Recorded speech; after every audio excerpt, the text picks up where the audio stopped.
नमस्कार साथियों, आज हम अनेक सवाल करेंगे हमारे बीच में उपस्थित डॉक्टर राम जी से।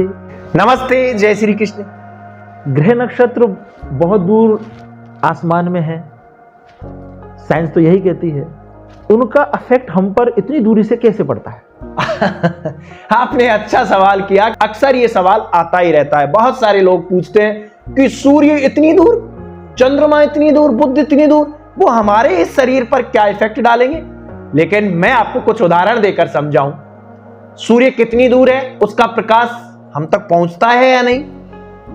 चंद्रमा कितनी दूर है, उसकी चांदनी हम तक पहुंचती है या नहीं? शिवेंद्र जी, प्रत्येक ग्रह अपना प्रभाव मनुष्य के जीवन पर छोड़ता है। वो अपना प्रभाव हर व्यक्ति के जीवन पर छोड़ता है। वो एक अलग बात है कि विज्ञान के पास अभी ऐसे कोई संसाधन नहीं है जिससे उनके प्रभाव को मापा जा सके। हमारे शरीर में कितना परसेंट जल है? 70%। और हमारे इस पृथ्वी पर कितने परसेंट जल है? लगभग 70%। तो हमारी ज्योतिष भी तो यही कहती है, यत ब्रह्मांड है ततः पिंड है, कि जो इस ब्रह्मांड में है वो ही हमारे पिंड में। हमारा ये ब्रह्मांड 5 तत्वों से मिलकर ही तो बना है, और ये विज्ञान अभी जान पाया पिछले 250-300 वर्षों में। उससे पहले तो विज्ञान के पास कुछ था ही नहीं कि पूरा ब्रह्मांड किन तत्वों से मिलकर बना है। और ये हमारा शरीर भी उन्हीं 5 तत्वों से मिलकर बना है। और हमारे शास्त्रों में तो हजारों वर्ष पहले ही बता दिया था कि छति जल पावक गगन समीरा, पंच रचत ये अधम शरीरा। यानी पृथ्वी, जल, आकाश, पृथ्वी और वायु, इन 5 तत्वों से मिलकर ये हमारा शरीर बना है। और ब्रह्मांड में भी ये 5 ही एलिमेंट है, इसके अलावा और कुछ तो नहीं है। तो ग्रह और नक्षत्र कितने ही दूर हो, वो हमारे जीवन पर प्रभाव डालते ही है।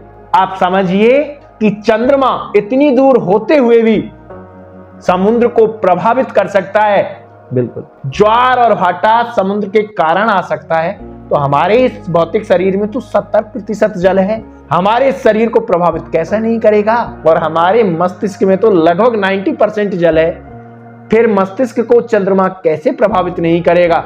मस्तिष्क में सबसे ज्यादा जल है, तो मस्तिष्क चंद्रमा से सबसे जल्दी प्रभावित होता है। इसीलिए तो चंद्रमा को मन का कारक माना जाता है। शिवेंद्र जी, अब तो विज्ञान भी ये मानने लगा है कि जब कोई व्यक्ति चंद्रमा की चांदनी में बैठता है तो हमारे मस्तिष्क में मेलाटोनिन और सेरोटोनिन नामक हार्मोन बढ़ जाते हैं। और ये जैसे ही बढ़ते हैं वैसे हमें शांति मिलती है, हमारे मन को सुकून मिलता है। जबकि वैदिक ज्योतिष तो ये हजारों वर्षों से कहता आ रहा है कि चंद्रमा हमारे मन का कारक है और चंद्रमा ही हमारे मन को कंट्रोल करता है।